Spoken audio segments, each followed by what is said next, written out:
What's up, peoples? Today we will be looking at Ahura Mazda and the religion that developed around him in ancient Persia thanks to his prophet Zoroaster. Let's get started.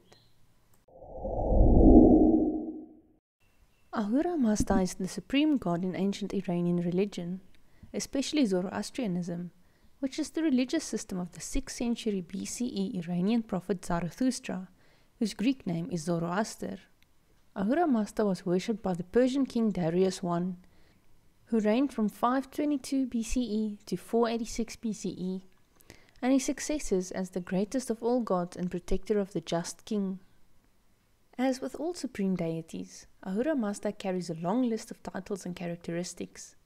He is the supreme being in heaven, the uncreated spirit. Beyond, apart, and without him, there is nothing in existence. He is changeless, moving all while not being moved by anyone, has no equal, and no one can take the heavens from him. He favors the just person, upholding the truth and proper behavior. Mazda reflects the Proto-Iranian word Mazda, which is a feminine noun. Considered the proper name of the god, it may also come from the Sanskrit word Medas, meaning intelligence or wisdom. Ahura, meanwhile, refers to a class of right divinities which exist in relation to the Devas, who are considered evil in Persian mythology. Thus, when combined together, the terms Ahura Mazda means wise lord. In the Gathas, the Avestan hymns thought to have been composed by Zoroaster himself, the two halves of the name are not necessarily used together. They may be used interchangeably or occasionally in reverse order. However, in late texts of the Avesta, both Ahura and Mazda are integral parts of the name for God, which were conjoined as Ahura Mazda in western Iran during the Achaemenid era. During the Parthian era, the form Hormazd was used, and finally, in the Sasanian era, the name Ormazd became prevalent. Ahura Mazda was revealed to the prophet Zoroaster through a vision he had when he was 30 years old. When Zoroaster was 15, according to local custom, he was considered an adult and took up adult duties. Because he was born during violent times, he grew up questioning the concept of righteousness and the conflict of good versus evil. As a result, he left his home, living in solitude between the ages of 20 to 30 on a mountain. When he was 30, he participated in a spring festival as a member of a priestly family, and one of his duties was to draw water from the deepest and purest part of the stream for the morning ceremony. Here at the Daitya river, he met the angel Vohumana. The entity asked Zoroaster who he was and what was the most important thing in his life, to which Zoroaster answered that he wanted most of all to be righteous, pure, and wise. By this answer, he was granted a vision of Ahura Mazda and his archangels, from whom he learned the principles that would lead to the religion known as Zoroastrianism. Ahura Mazda seems to represent an amalgamation of various previous Indo-Iranian deities into one all-encompassing deity. Zoroaster's assertion that divinity was essentially one, rather than a multiplicity, was most likely an attempt to differentiate his religious movement from the polytheistic Persian cults of his time. Central to Zoroaster's view of Ahura Mazda was the concept of Asha, the Persian equivalent of the Vedic Rata, literally meaning truth. In the extended sense, Asha refers to the equitable law of the universe, which governed the life of Zoroaster's people, the nomadic herdsmen of the Central Asian steppes. Asha was the course of everything observable, the motion of the planets and astral bodies, the progression of the seasons, the pattern of daily nomadic herdsman life, and governor of metronomic events such as sunrise and sunset. All physical creation, Geti, was created and maintained according to a larger divine plan attributed to Ahura Mazda.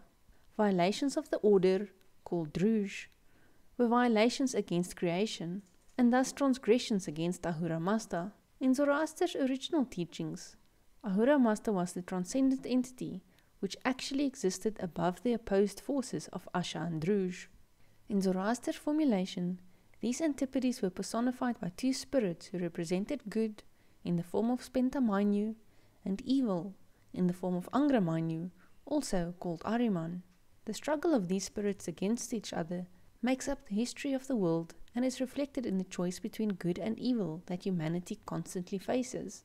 Throughout the Gatha scriptures, Zoroaster emphasizes deeds and actions, for it is only through good thoughts, good words, and good deeds that order can be maintained. In Zoroaster's revelation, it is the paramount purpose of humanity to assist in maintaining the order Ahura Mazda has created. Ahura Mazda, though, has left it to people's wills to choose between doing good and doing evil. Those who choose to do evil are destined for the worst existence, a hell, which was brought into being by Angra Mainyu, while those who choose good will reach paradise, which goes under the name of House of Best Purpose. This concept of free will is considered by some as Zoroaster's greatest contribution to Persian religious philosophy.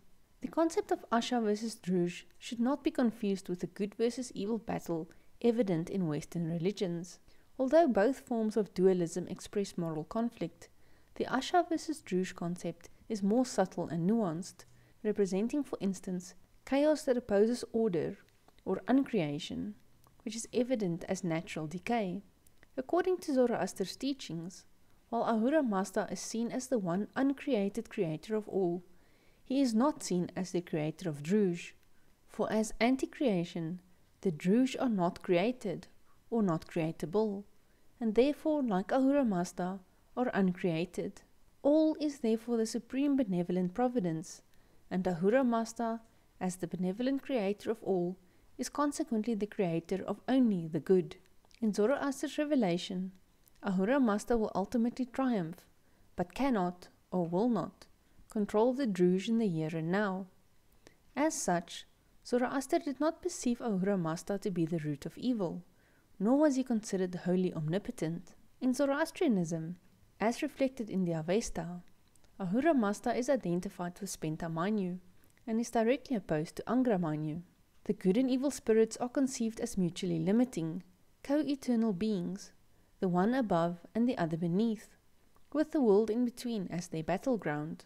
The dualism evident in Zoroaster's original writings became even more explicitly developed within the movement known as Zurvanism, a cult which arose out of the greater Zoroastrian establishment during the Achaemenid period, between the 6th and 4th centuries BCE. Here, Ahura Mazda was not considered to be the transcendental god, taking a subordinate position to Zurvan, a deification of time. Instead, Ahura Mazda was one of two equal but opposite divinities under Zurvan's supremacy, along with Angra Mainyu. According to Zurvan mythology, Ahura Mazda and Angra Mainyu are twin sons of Zurvan, who have coexisted since the beginning of the universe. The antipodes of good and evil were no longer considered to be spirits, but were the creator god Ahura Mazda himself and his arch-enemy Angra Mainyu. Due to the fact that Ahura Mazda had been reduced to the role of the opponent of evil, he became identified with Spenta Mainyu, the personification of good. From the viewpoint of mainstream Zoroastrianism, the Zurvanite beliefs are considered to be an apostasy. Although Zurvanism was officially supported during the Sassanid era, from 226 to 651 CE, no traces of it remains beyond the 10th century CE because of the spread of Islam. However, it was this Zurvanite dualism which was recorded in the Greek sources concerning Zoroastrianism, as well as Pahlavi literature from the 9th and 10th century CE, and later Christian sources. These accounts were the first traces of Zoroastrianism to reach the West, which misled European scholars to conclude that Zoroastrianism was primarily a dualistic faith, and that Ahura Mazda was merely an emanation of the oneness of the greater divine essence. Although Zoroaster described Ahura Mazda to be essentially one, Zoroastrian tradition eventually inherited some ideas from the polytheistic tradition surrounding them. As such, Ahura Mazda has been accredited with a number of emanations that are referred to as the Amesha Spentas, or Holy Immortals. These 6 primeval creations are Vohumana, the good mind, Asha Vahista, truth, Kshatra Vairya, good dominion, Spenta Armaiti, devotion, Harvatat, wholeness and health, and Ameratat, immortality. These powers exist as a function of Ahura Mazda's divine will, personifying attributes of his character and manifesting them within the physical world. Amesha-spentas are considered to be divine powers, although they are ultimately subordinate to Ahura Mazda. Ahura Mazda dwells within each of these deities, since they are part of his creation, though he cannot be said to be any one of the members at a given time. In some ways, they may represent attributes of some of the polytheistic gods from other Persian religions, which Ahura Mazda subsumed.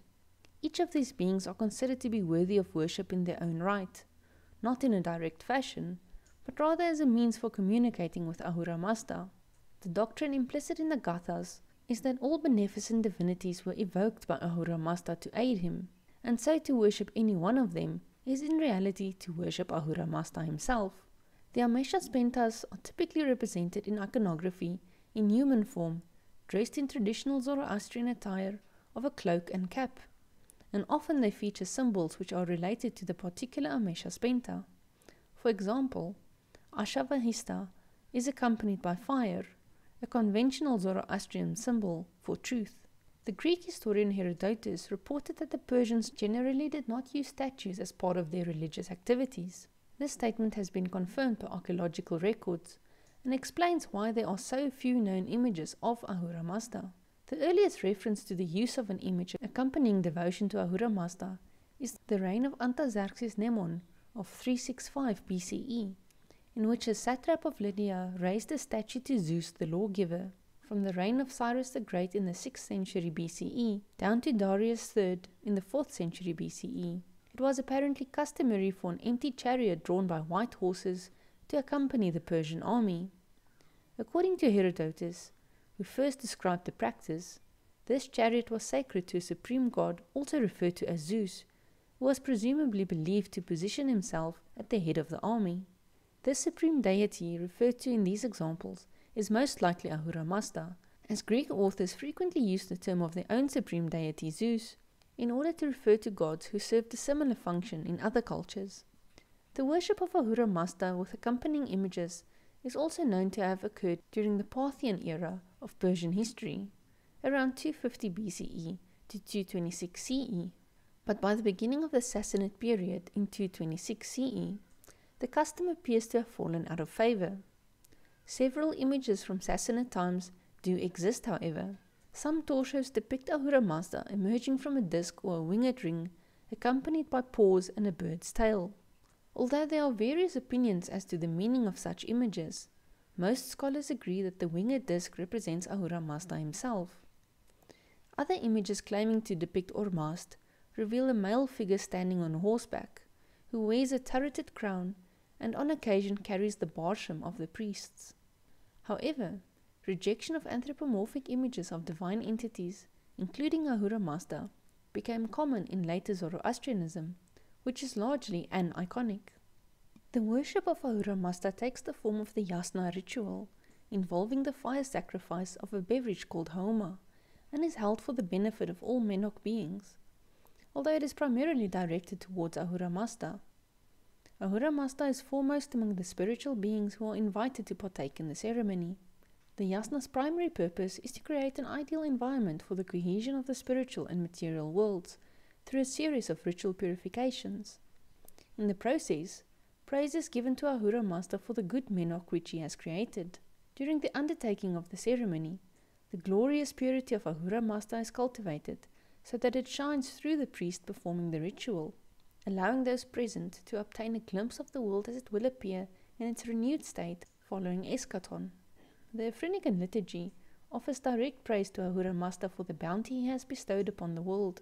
Offerings made to Ahura Mazda during this ceremony include trays containing fruit, eggs, water and milk, as well as 3 cups of wine and 8 flowers.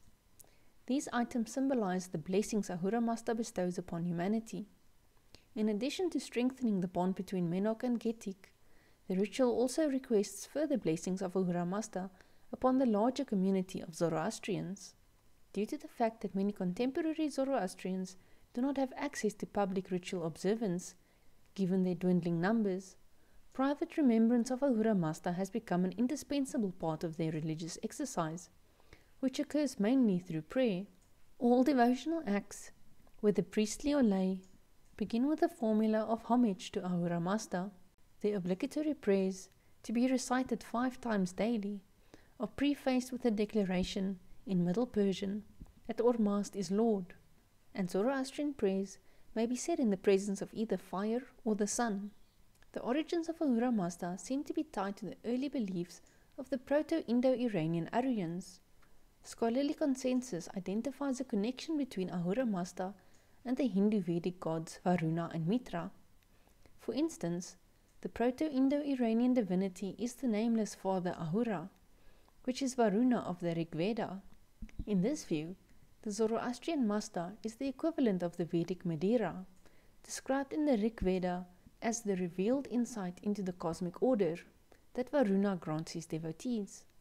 Scholars have also suggested that Ahura Mazda may be an Iranian development of the Devanda expression Mitra Varuna, with Mitra being the otherwise nameless Lord and Varuna being Mazda or Madeira. Just as the Vedic Mitra is virtually inseparable from Varuna through the Vedas, Mitra is closely linked with Ahura Mazda in the Avesta. This suggests that Ahura Mazda is then a compound divinity in which the favorable characteristics of Mitra negate the unfavorable qualities of Varuna. Another view conceives Ahura Mazda to be the Ahura par excellence, superior to both Varuna and Mitra. In this view, the Devanda expression Mitra Varuna is none other than the archaic Mitra Bhaga, an older Iranian god mentioned in the Avesta. For instance, on a Persepolis fortification tablet, Ahura Mazda is distinguished from both Mitra and the Bhaga. The Zoroastrian worship of Ahura Mazda is significant in the history of religions for two reasons. First, Ahura Mazda and the closely related Amesha Spentas provide a looking glass into the beliefs of the ancient Proto-Indo-Iranian Aryans from which Zoroastrianism developed. Secondly, Ahura Mazda is one of the most important influences upon some of the most widespread perspectives on God that exist today. Ahura Mazda represents what some lines of evidence suggest to be among the first examples of monotheism, a conceptualization of God which is at the root of Abrahamic traditions. Thank you so very much for watching. Please consider subscribing to help me grow the channel. Till next time, bye bye.